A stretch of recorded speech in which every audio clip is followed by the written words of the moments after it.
Всем привет, народ! Сегодня мы будем обсуждать PAFS, потому что давно у меня не было роликов по этому телеграм-боту. По той простой причине, то, что в новости как бы выходят, ну не то что новости, а вот эти их загадки, всякие ребусы, и никакой конкретной информации не было.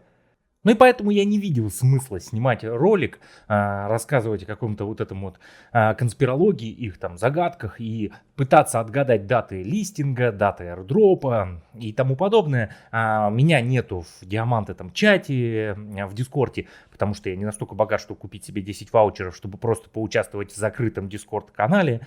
Вот, и так что я оперировал только вот информацией из их главного источника, это PAFS Labs, который с галочкой, который у них официально везде показывается, то есть их официальный Twitter аккаунт на Иксе. То есть здесь максимально подтвержденная информация. Все, что там в чатах между собойчиках пишут, мне кто-то скидывает эту информацию, я ее игнорирую по той простой причине, потому что это все вилами по воде писано, и все это вода, которая не имеет никакого основания, это всего лишь навсего домыслы. И вот эта вот их картинка, кто как только не отгадывал. Тут PAFS, да, у нас, тут у нас Solana написано, тут если там попытаться немножечко расшифровать, то Binance у нас есть, да, там APR, кто что тут не пытался вообще придумать. Цифры 5 и 6, то это будет 5 апреля у нас, 5 апреля вышел только этот пост. Короче, конспирологии была тьма, и никто никуда пальцем в небо тыча не угадал, как бы, ну, по крайней мере, в тех источниках, которые я смотрел, YouTube-каналы, да, там, Telegram, где я нахожусь. И единственный пост, который нам обо всем говорит, это вот этот их пост, где нам показывается дата на всех языках, что это у нас 16 апреля 2025 года. Но здесь не написано 2025 года, так что, возможно, не 2025 года. И вот здесь дата 16 апреля 2025 года. Это их официальный пост, тикер PAFS. Все, ничего не меняется. Какие биржи будут, здесь не описаны, будут ли Binance или нет. Да, там, ну, у нас, по крайней мере, есть Bybit, потому что я туда лично заклеймил свои токены, оставшиеся там 100 чем-то токенов, я заклеймил на Bybit. И у нас здесь в официальном их Twitter аккаунте, по крайней мере, сколько я не листал, сколько оповещений у меня не приходило, здесь нет никакой пока информации по поводу нашей конвертации ваучеров, как мы будем их конвертировать, но, скорее всего, они этот процесс нам задержат. По той простой причине, что если задержать процесс конвертации ваучеров, то эти токены, которые будут конвертированы, получается, через ваучеры, не польются в стакан в первые часы листинга. И тем самым это небольшой такой стейкинг, который поможет удержать от пролива токена, когда начнут все лить в стакан.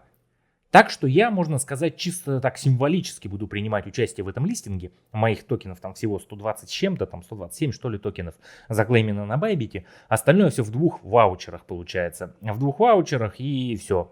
Когда я их получу, непонятно. На кошельке Solana они у меня лежат. Куда мне нужно будет их отправить, пока ни адресов, ничего нету. Куда нужно будет отправить наши ваучеры, чтобы в обратную получить наши токены PAFS. Вот. Так что вот такая вот пока информация. Ждем 16 апреля. Благо тут осталось совсем немножечко. Это у нас будет конец следующей недели. И будем следить. То есть, ну, по крайней мере, я буду следить обо всем на Bybit. Может быть, если появится Binance, конечно, перейдем на Binance, но у меня токены пойдут на Bybit.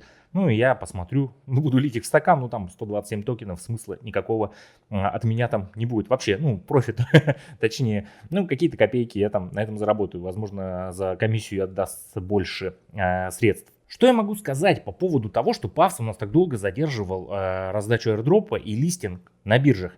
Вы все, кто, по крайней мере, очень долго уже находится в крипте, кто следит за всеми этими новостями, прекрасно знают, какая сейчас обстановка. Дедушка Трамп у нас пуляет в разные стороны пошлинами, поливает пошлинами, точнее, как из фонтана по всему земному шару. Вот он более-менее вроде отменил эти пошлины, точнее не отменил, а притормозил, заморозил пошлины на 90 дней. Рынок у нас, биткоин, все, весь рынок красный лился вниз, потом вверх, сейчас опять вниз. И вот эти вот качели, когда вроде бы криптовалюта децентрализована, и, по сути, не привязана вообще, не должна быть не привязана никаким финансовым рынкам и тому подобное, тем более к политике.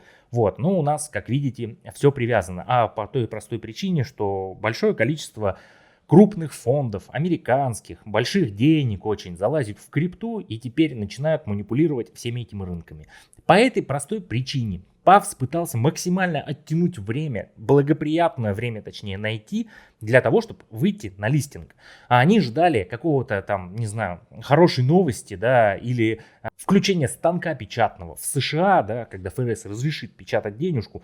Когда эти деньги, ликвидность польются у нас куда угодно, в фондовые рынки, в золото, в нефть, в крипту, да во все подряд эти деньги польются, и тогда рынки полетят вверх, крипта полетит вверх, и вот они хотели на этой волне выйти как бы на листинг, чтобы и токен свой запампить, ну, чтобы он не так сильно лился стакан, потому что они бы вышли, мы бы сливали токены, кто-то бы их выкупал, потому что им пообещали бы очень большие иксы. Ну и было бы более-менее все нормально. Но сейчас очень страшная обстановка, и не знаю, по какой причине они выходят именно 16 апреля.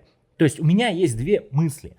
Либо они уже понимают, что сильно много оттягивают время, их там душит аудитория во всех твиттерах, да, там в дискорде, прям душит и душит. Либо они понимают, что уже сильно затянули, и это уже переходит к крайности, что начнет забываться все это, хайп пропадет, и они пытаются вот сейчас уже выйти на листинг. Либо второй вариант, они что-то знают. Либо они что-то знают, что у нас произойдет там ближе к 16 апреля, возможно, там будет какая-то хорошая новость, возможно, будут какие-то изменения, и все полетит вверх, и они на этом хайпе выйдут на листинг. Так что вот такие вот примерно мысли. Будем надеяться, что разработчики Павс у нас находятся где-то там в американской администрации и знают очень многое, да, потому они выходят 16 апреля у нас на листинг под вот эту вот ужасную ситуацию на рынке и просто знают, что к тому времени что-то произойдет. Либо они поступают опрометчиво и глупо, можно было попробовать потянуть еще немножко времени, так как они это делали очень хорошо, вот с этими своими всеми загадочками, картиночками, и как бы тянули, ну и тянули бы дальше, уже народ как бы и не ждет каких-то точных дат, уже не знает, что будет происходить, и так что будут примерно ждать, могли бы еще подождать недельку и две. Вот такие вот примерно мысли у меня. Пишите в комментариях, как вы думаете, по какой причине они так долго тянули времени, чтобы выйти вот 16 апреля. Что может произойти 16 апреля? Либо это просто бум, потому что они вот поняли, что сильно загибают уже эту палку с продлениями всеми. И это просто вот, решение выйти 16 и все, будь что будет. Пишите в комментариях, подписывайтесь на канал, ставьте лайки. Ну, а я с вами прощаюсь. Всем пока, народ.